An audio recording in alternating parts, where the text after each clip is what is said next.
എന്നും ഞെരുക്കത്തിൽ, എന്നും പ്രതിസന്ധിയിൽ കിടക്കാൻ ദൈവം അനുവദിക്കത്തില്ലെന്ന്. അവൻ ദരിദ്രനെ പീഡയിൽ നിന്ന് ഉയർത്തി അവൻ്റെ കുലങ്ങളെ ആട്ടിൻകൂട്ടം പോലെ ആക്കി. നേരുള്ളവർ ഇത് കണ്ട് സന്തോഷിക്കും. അപ്പം പീഡയിൽ കിടക്കുന്ന ഒരുത്തൻ ഉയർന്ന് അനുഗ്രഹിക്കപ്പെടുന്ന കാണുമ്പം ചിലർക്കിത് സന്തോഷമാണ്, ചിലര് വായ്പൊത്തും. ജ്ഞാനമുള്ളവർ ഇവയെ ശ്രദ്ധിക്കും. ഇവൻ ഉയർത്തപ്പെട്ടു.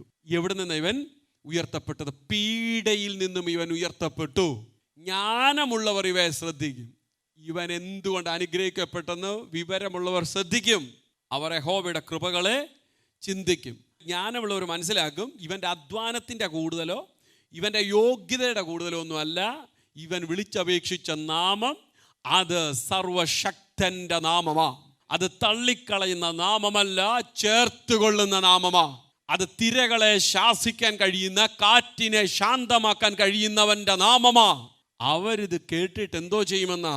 അവൻ യഹോവയുടെ പാതകളെ പിന്തുടരും, അനുഗ്രഹിച്ച ദൈവത്തിൻ്റെ വഴികളെ പിന്തുടരും. നീതികെട്ടവർ വാപൊത്തും, നേരുള്ളവർ സന്തോഷിക്കും, ജ്ഞാനമുള്ളവർ പിന്തുടരും. എന്ന് വെച്ചാൽ ദൈവം തൻ്റെ പൈതലിനെ അനുഗ്രഹിക്കുമ്പോൾ, ദൈവ പൈതലിൻ്റെ ഉയർച്ച കാണുമ്പോൾ ചിലരൊക്കെ തമ്പുരാൻ്റെ വഴിയിലേക്ക് വരുമെന്ന്. നിന്റെ കുടുംബത്തിൽ നീ ഉയർത്തപ്പെടുമ്പോൾ, നിന്റെ ചാർച്ചക്കാടിടയിൽ ഒരു പ്രത്യേകത ദൈവം നിനക്ക് കൽപ്പിക്കുമ്പോൾ, നിന്റെ ഉയർച്ച കണ്ടിട്ടാണേലും ചിലർ ദൈവകൃപയിൽ വരുമെന്ന്.